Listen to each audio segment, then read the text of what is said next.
Kades, fake ano. Huwag niyo kayo po, boss. Masasira ko ha. May galit sa iyo. Paano ganyan, boss? Mga ganyan si ano, senaryo. Ano magiging ano niyan? Ha? Mali yung address, mali yung pangalan. Pero ang address, Ano magiging problema niyan? Wala naman. Ano pa yung... Uso kasi yan ganyan, yung i-order ka pero wala ka namang ano. Pinakita mo wala ka order. Nakita mo lang update. Sa kanya? Sorry po. Mali din yung pangalan. Yung guys, nadali ng ano, Tumuli pa din. fake order. 3.5 gaming chair. Baka ako yun. Oh.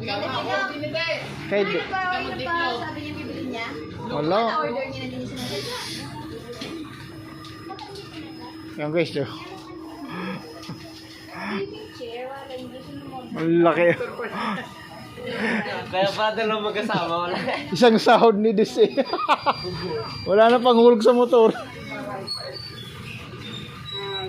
Balik, sino kayo ninyo? Kalo ko na na. Sino ba